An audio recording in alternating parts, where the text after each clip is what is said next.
Welcome back to ZNGP Today. Although he's back in the paddock at Valencia, reigning champion Marc Márquez is sidelined by the right arm injury that forced him out of recent rounds. The Ducati rider describes the frustration of being present but unable to race. Like being in prison, yet remains involved with the team and cautiously optimistic about a return in the new year.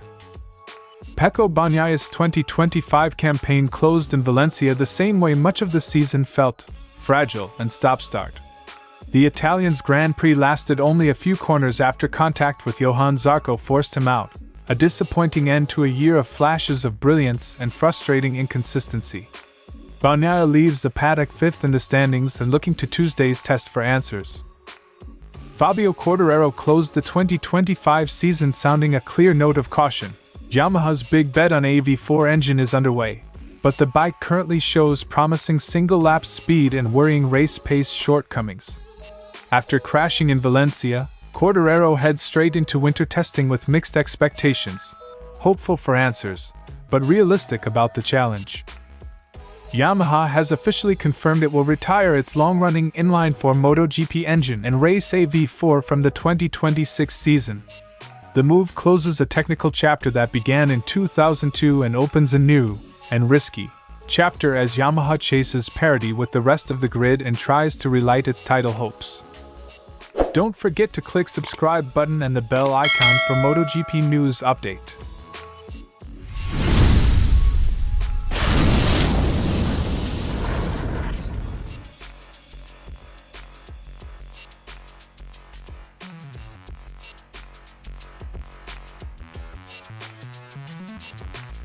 Marc traveled to Valencia to support Ducati and close out the season, but being at the circuit while unable to ride has been emotionally tough.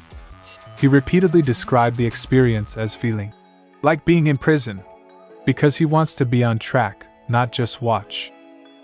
I want to go, I want to get back in. For a rider whose instinct is to race, the enforced inactivity is mentally the hardest part of recovery. The injury arrived at a sensitive moment, immediately after the emotional high of sealing the championship, which made the setback feel especially cruel. Marc admitted he was disappointed because he'd hoped to celebrate the title with his brother Alex on track. He said the injury came at the worst possible moment, but has been buoyed by the flood of support from fans and colleagues. The juxtaposition of triumph and immediate misfortune only sharpens the disappointment, but the messages of support have helped. Marc was clear that this new problem doesn't worsen the pre-existing issues in his right arm. Recovery will be guided by the bone and ligament healing process. He expects to step up rehabilitation in 3 or 4 weeks. The important thing is that this new injury does not affect the other injuries in my right arm. The timetable is cautious and conditional on clinical evolution, a pragmatic approach designed to prioritize long-term fitness over a rushed return. Even off the bike, Marquez remains active in Ducati's development conversations, contributing to the technical direction alongside Alex and Pecco. He intends to stay close to the garage's decision-making while he rehabs. He stressed the continuity of technical feedback. Throughout the season, we've had very similar comments between Alex, Pecco, and me. They will choose the right direction. That involvement keeps him mentally engaged and ensures his riding preferences are considered when he returns. If rehabilitation proceeds as planned, Marc hopes to be back for the Malaysian test, which would mark the start of his pre-season preparations for 2026. It's a realistic goal that depends on steady medical progress. If everything goes well, I'll be there. From that point, we'll begin our pre-season. Targeting a structured comeback, not a risky rush, gives Ducati and Marquez the best chance of starting 2026 competitive and healthy. Marc Márquez leaves Valencia frustrated but focused. The chest-tight feeling of being at the track but unable to ride is driving a careful, clinic-led recovery plan. He's plugged into Ducati's development work and aiming to rejoin team activity at the Malaysian test, a measured path that prioritizes full strength over a hasty return. Bagnaia moved through the field strongly at the start, and had already climbed to 10th by turn 2, but contact with Johann Zarco sent him into the gravel and out of the race after only 4 corners. The incident earned Zarco a long lap penalty, but for Bagnaia the result, another retirement, summed up a difficult season. My race was consistent with the end of the season I had. After a year of highs and lows, Valencia provided little chance for redemption. Instead, it underlined how small margins and bad luck kept interrupting Bagnaia's rhythm. Bagnaia's 2025 record reads like a roller coaster, dominant one weekend, Japan, Sepang Sprint, and anonymous the next, Indonesia, Australia, with mechanical oddities and tire/traction issues adding to the misery. From Brno onwards the results were patchy, and the final rounds failed to reverse that trend. The puncture at Sepang, the fuel problem in qualifying and race incidents later in the year all combined to make what should have been a title-challenging season feel unsettled.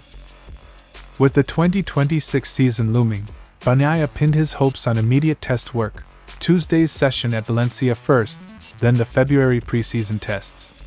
He expects the GP25 won't be radically different to the GP24, but believes targeted changes and a clearer direction could restore his confidence. I hope we can make a step forward on Tuesday, find some minimal help, and lay down a foundation for next year. For Bagnaia, the end of the race weekend is just the beginning of a data-driven sprint to salvage momentum during the off-season. Bagnaia's contract runs until the end of 2026, and despite the turbulent season he signaled a desire to remain with Ducati. He reminded reporters that the Desma Setesai remains a top-level machine. The challenge is unlocking its performance consistently for him. He told journalists he wants to continue with Ducati, that the opportunity they gave him to race and win means a lot, and that winter discussions about the future can wait until there's clarity. The tone was measured, emotionally tied to Ducati, but aware that results and feeling must improve before talk of extensions becomes relevant. Valencia was an exclamation point on an uneven year for Pecco Bagnaia, flashes of the champion he is, disrupted by incidents, set-up puzzles and a lack of consistent feel. The immediate task is pragmatic. Use Tuesday's test to find small, concrete gains and start 2026 from a firmer base. Bagnaia's message is hopeful but realistic. He's dreaming of a turnaround, but the work begins on the tarmac and in the data, not in headlines. Yamaha has officially shifted toward a V4 architecture after years on inline-4s. The manufacturer has run limited on-track work with Augusto Fernandez and Andrea Dovizioso, and used wild cards in season, but on performance so far the V4 has looked undercooked. Quartararo says Yamaha is banking on the V4, and that the team's focus on that direction helps explain inconsistent showings, e.g. Fernandez's large gap in Valencia. The change is radical and raises questions about timing and competitiveness. Quartararo remains one of the few extracting strong single-lap performance from Yamaha, 5 poles this year, but he admits the bike lacks race pace. That trade-off is central to Yamaha's dilemma. We have speed, we're quite good in many areas. Then we see that, unfortunately, our bike only performs well on a single lap.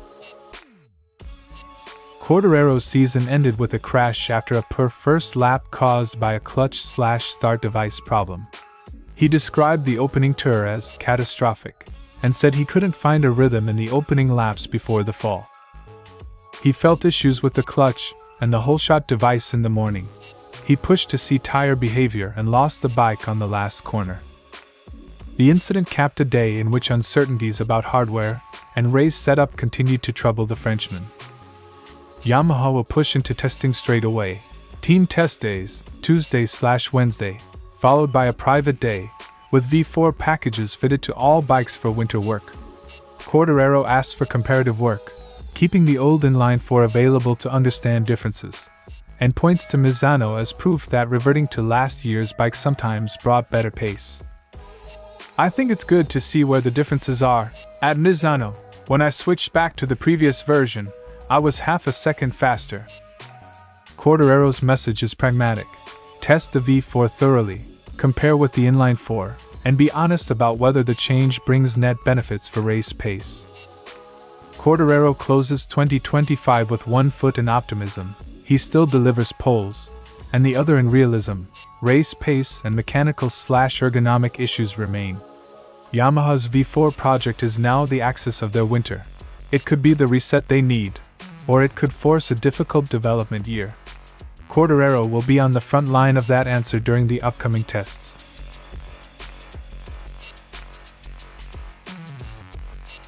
The inline-4 has been Yamaha's hallmark for decades, delivering multiple world titles and 125 Grand Prix wins. But falling results and the dominance of V4 manufacturers pushed Yamaha to change direction. Respect for history is clear, but competitive reality and development trends made the change inevitable. Yamaha's V4 has already appeared on track as a wildcard, Augusto Fernandez at Misano, Malaysia and Valencia, and in factory tests. Augusto Fernandez scored points, 14th at Misano, but the prototype is still a work in progress. Wildcards and controlled shakedowns are standard when introducing a new architecture. The aim is to collect ergonomics, chassis and tire data before committing to full power. Early feedback wasn't uniformly glowing. Fabio Quartararo, Yamaha's marquee star, reportedly wasn't impressed by the initial V4 run, while Fernandez has openly noted ongoing front-end confidence problems. Yamaha also admits it has not yet turned the engine up to maximum power. Turning a new engine into a race-winning package takes more than peak horsepower. Front feel, chassis balance, and tire interaction matter just as much. The main issues flagged so far are front-end confidence and a gap in top-end speed at the traps. Yamaha is deliberately running the V4 with reduced power while it works on geometry, electronics, and tire interaction. That conservative approach sacrifices short-term pace for a more stable development curve. Conservatism now could prevent costly missteps, but it also risks slower initial results, which will be contrasted sharply with Ducati Aprilia/KTM performance. Beyond pure performance, Yamaha frames the V4 as a strategic necessity, parity with other manufacturers, better race package potential, and a tool to persuade riders, notably Quartararo, to stay. Takahiro Sumi tied the change to Yamaha's ethos, a spirit of challenge, and the search for kendo, the emotional satisfaction Yamaha wants to deliver. The V4 represents a new chapter for Yamaha. Our goal remains the same: to give our riders the best possible motorcycle to win. The V4 is as much a message to the paddock and sponsors as it is a technical project. Yamaha wants to show it is serious about closing the performance gap. Yamaha's switch to a V4 is bold and overdue from a competitiveness standpoint. It ends a long cultural link to the inline-4 but aligns the factory with the prevailing technical direction in MotoGP. The short term will be bumpy. Rider reservations, front-end work, and restricted engine maps mean early 2026 tests will be decisive. If Yamaha can turn the V4 into a coherent package, power, chassis balance, tire life, the gamble could restore Yamaha to the sharp end. But the first few tests and the preseason will tell us whether it's a smart reset or a costly detour. Thanks for watching ZNGP Today, and this is your MotoGP news update. And see you next time!